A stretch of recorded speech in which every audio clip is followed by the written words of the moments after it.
Agora 12h18, hora de começar o nosso Tira Dúvidas, hoje sobre sintomas do coronavírus, com o infectologista convidado do Hospital das Clínicas, Dr. Álvaro Furtado. Doutor, seja bem-vindo, obrigada pelo seu tempo conosco aqui da Jovem Pan, bom dia. Bom dia, Adriana, bom dia a todos da PAN. Bom dia, ao 12h19, já boa tarde também, boa doutor? Tarde. Boa tarde, então.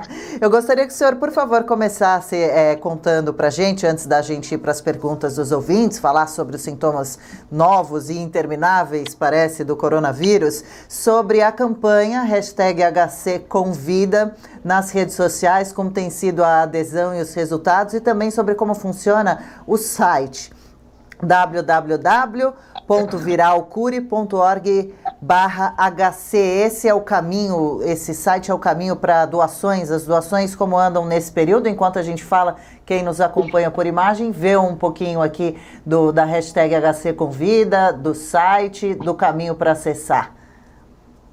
Olha, Adriana, a gente fica muito feliz com a questão é um momento muito importante da colaboração de todos. A gente vive uma epidemia sem precedente na infecção pelo novo coronavírus e o HC vem sendo um dos hospitais de linha de frente no combate dessa doença, no atendimento desses pacientes dentro de um esquema de pacientes internados em enfermaria e também em UTI. E a gente sabe que o atendimento desses pacientes demanda de uma complexidade de recursos um nível muito alto, né, de investimento, e a gente conta com essa colaboração. A gente tem ficado muito feliz, né, com todo mundo. Ele tem essa plataforma onde as pessoas podem entrar aí no site que vocês estão vendo, o HC Convida. Então, é um sistema onde as pessoas podem doar de uma forma bastante tranquila, não muito sem burocratização. Então, a gente fica realmente nesse momento contando com a colaboração de todos, porque realmente ali é uma linha de frente, a gente está fazendo de tudo para dar uma excelente assistência para todo mundo, os pacientes, e a gente precisa realmente, porque o custo desse sistema operacional de atendimento, de equipamentos de proteção individual, ventilação mecânica, toda doação é muito bem-vinda. Então a gente pede para que a população, quem tem possibilidade, né, de fazer alguma contribuição, entrar no site, é super autoexplicativo. Então é só a gente, acho que é o momento de colaborar mesmo, e o HC realmente, na resposta à epidemia, tem sido um dos principais hospitais do Brasil. Sim, e o senhor falando, a gente acompanhando aqui, o site é bastante claro mesmo, né? A pessoa que quer fazer a doação, ela pode escolher colocar o nome dela ou, se preferir, o anonimato. Tem um espaço para deixar uma mensagem também, se quiser. E aí a pessoa seleciona, né? A missão, vocês chamam de missão, para que ela quer que o dinheiro dela seja destinado, né? Essa doação, respiração artificial, por exemplo, para pacientes em estado grave, outros tipos de missões, e ela vai vendo também quantos doadores já doaram para essa tal missão, né? Qual a quantia já arrecadada e quanto tempo falta, melhor dizendo, quanto de dinheiro falta para atingir a quantia necessária para então atingir essa missão. Muito bacana, doutor. E já que a gente vai falar hoje aqui, agora entrando na área médica, sobre sintomas do coronavírus, a gente já tem algumas perguntas aqui. Antes, o senhor gostaria de atualizar a gente tem visto sempre novos sintomas indo surgindo. Quais são as últimas novidades, os últimos sintomas detectados para quem está infeccionado com a Covid-19? Olha, Adriana, é uma doença que a gente está, nos últimos 4 meses, entendendo e começando a descrever todas as manifestações. A gente percebe nitidamente que a doença Covid-19 é uma doença que a gente fala espectral. O que é isso? As apresentações clínicas não são focadas e concentradas na via aérea.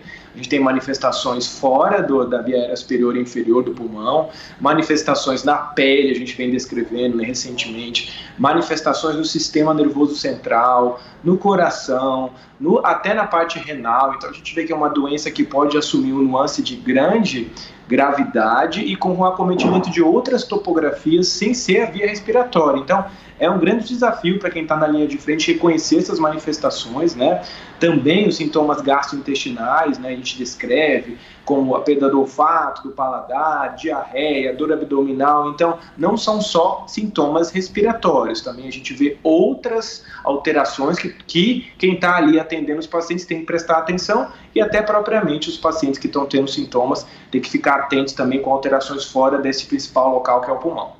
Ô doutor, e diante disso, então, isso dificulta bastante o diagnóstico, né? Porque à medida que essa lista de sintomas não para de crescer, como o senhor mencionou agora, não tem só sintomas respiratórios, né? Tem sintomas neurológicos, enfim, vários outros tipos de problemas de saúde que podem aparecer, que podem estar ligados ao coronavírus. Isso dificulta muito o diagnóstico e daí imagino a importância dos testes, né, doutor? Então, nesse momento é fundamental que haja a boa disponibilidade de testes para a população, né? Porque os médicos não têm como fazer esse diagnóstico senão com o teste, né?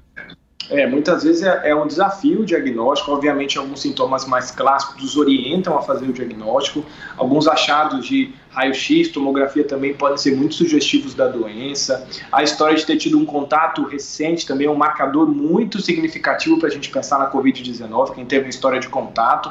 Mas, obviamente, quando eu começo a testar a população, eu tenho um melhor entendimento da circulação do vírus naquele local. Eu consigo montar um planejamento estratégico. Quando eu falo planejamento estratégico, dimensionamento de leito, de vaga, sistema de atendimento desses pacientes, eu consigo entender quantos pacientes podem estar suscetíveis a ter uma possível segunda leva de casos. Então, é muito importante a gente ter essas ferramentas de testagem disponíveis para quem está atendendo e para como eu consigo estruturar um programa pensando em futuro. A gente tem que entender que essa doença não vai ser uma doença que vai acabar nos próximos 2 meses. A gente vai ter Covid aí provavelmente até o final do ano. Então, estruturar esses sistemas e entender qual a porcentagem de pessoas que estão infectadas, que não se infectaram, é importante nesse trabalho futuro.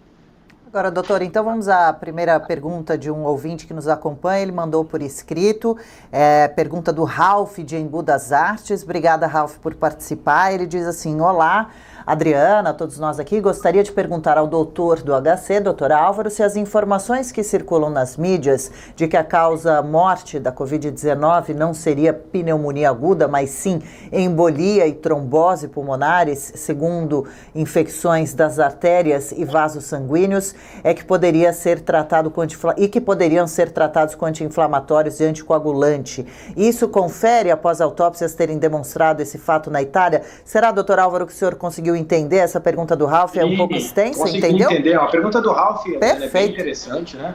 A pergunta do Ralph é interessante, é uma pergunta que fala realmente do acometimento de alguns locais. E o que a gente tem que entender, Ralph, que é uma doença multissistêmica. A gente está começando a estudar vias necrópsias, até aqui no HC, algumas já foram realizadas, e também outras publicações de outras localidades do mundo. E realmente o que a gente vê não é só um acometimento da microcirculação, a gente vê isso que você falou, evento trombótico, mas também vê pneumonia pelo próprio vírus e vê outras alterações. Obviamente, dentro da linha do cuidado desses pacientes, o que a gente tem que pensar? Que já que é uma doença que tem várias possibilidades de fisiopatogenia de apresentação, a linha do tratamento talvez envolva uma série de intervenções que a gente está estudando.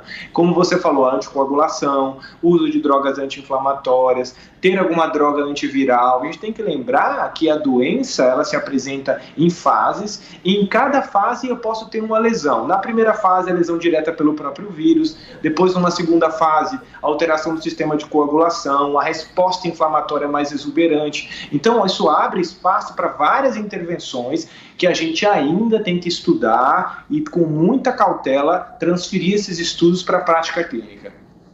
Ô doutor, e em relação ao uso da cloroquina, quais os cuidados que se deve ter? E esse medicamento já vem sendo usado? Porque essa foi a grande discussão da semana passada, que inclusive levou à saída do até então ministro da Saúde, Nelson Teich, ao uso da cloroquina. O presidente Jair Bolsonaro defende que essa substância seja administrada já no começo do tratamento e queria que o Ministério da Saúde alterasse o protocolo, porque o protocolo hoje do Ministério, que foi feito inclusive pelo ex-ministro Mandetta, na gestão anterior à do Nelson Teich, prevê que a administração é só num momento mais crítico, num estágio mais avançado da doença. É isso que tem sido feito de fato nos hospitais, doutora? A cloroquina tem sido usada, mas só nesse momento final, nesse estágio mais avançado? E qual que é a posição do senhor a respeito disso? Essa é a leitura correta mesmo? Olha, a sua pergunta é muito boa. É fundamental a gente falar que quando a gente tem uma doença nova, a gente começa a estudar uma doença, surgem várias estratégias de tratamento. E a gente nunca pode colocar uma estratégia como a primeira de escolha se não tem uma evidência científica muito embasada para isso. O que a gente viu que desde o começo da epidemia a cloroquina se colocou como uma droga possível, uma droga que foi adventada, já que ela tem uma ação in vitro, né, uma ação contra o SARS-CoV-2, que é o vírus que causa a Covid-19, mas o que a gente viu com o decorrer dos meses, nos estudos, é que a gente tem muita dúvida realmente com relação a se a cloroquina é realmente a droga no tratamento da Covid-19. Os últimos estudos publicados, os últimos estudos, com todos os problemas desses estudos, não mostraram muito benefício com o uso da cloroquina. Daí a nossa dúvida e nossa reticência com relação a colocar essa droga como uma droga da linha do cuidado, com muitas evidências recentes de que realmente talvez não seja a droga para tratar essa infecção, a Covid-19. Então, nesse momento, o que a gente tem que fazer, o que a gente tem feito, principalmente nos hospitais, é realmente não prescrever cloroquina para pacientes leves, moderados, e só para alguns pacientes, dentro de algumas situações muito específicas, individualizadas, alguns médicos estão prescrevendo a hidroxicloroquina. Mas se há uma tendência no meio científico realmente de não se prescrever mais hidroxicloroquina, por todas as evidências científicas, a ausência de evidências mostrando que essa medicação realmente tem um efeito benéfico, que diminui mortalidade, que diminui taxa de intubação desses pacientes. Então, realmente a gente fica muito preocupado no sentido de colocar uma droga como uma droga que é a indicada, sendo que os estudos mostram que realmente não é uma droga que parece ser a que vai resolver os problemas da Covid-19. Então, mesmo lá no Hospital das Clínicas, a gente tem utilizado de forma bastante isolada, praticamente não temos utilizado hidroxicloroquina à luz dos conhecimentos científicos mais recentes com relação a essa medicação. Perfeito. 12h30 agora, a gente faz um intervalo para você que nos acompanha pela rede Jovem Pan News. Até já já. Seguimos aqui dentro do intervalo, conversando com o Dr. Álvaro Furtado, infectologista do Hospital das Clínicas. Doutor, mais uma pergunta que chega aqui para a gente no nosso plantão especial. Gostaria de saber se é verdade que quem já se infectou com a Covid-19 pode vir a ter algum tipo de sequela no organismo irreversível. E se já se sabe se quem já se infectou pode contrair o vírus de novo. Olha, essas são duas grandes perguntas, né, que a ciência tem que caminhar para entender e responder essas questões. Primeiro, a questão de sequela. Todos os pacientes que se curaram dessa doença, a gente vai ter que avaliar eles no decorrer dos próximos meses, para entender se realmente eles tiveram alguma sequela. E essas sequelas podem estar concentradas em alguns órgãos, principalmente no pulmão, dependendo da magnitude da doença que ele teve, da extensão. Então, essa resposta da sequela, a gente acredita que pode haver sequela sim, a gente não consegue entender e descrever quais seriam essas sequelas e qual é a magnitude disso. Então, daqui para frente, os pacientes curados vão ter que ser observados. A gente não pode dizer que tem uma sequela depois de um mês ou dois, a gente tem que observar eles durante quase um ano, para poder avaliar qual o grau de complicação que essa doença pode dar em vários órgãos, não só no pulmão. Com relação à questão da segunda e da primeira infecção ter uma proteção definitiva, né? É outra pergunta que o mundo que a ciência tem que responder de uma forma mais clara.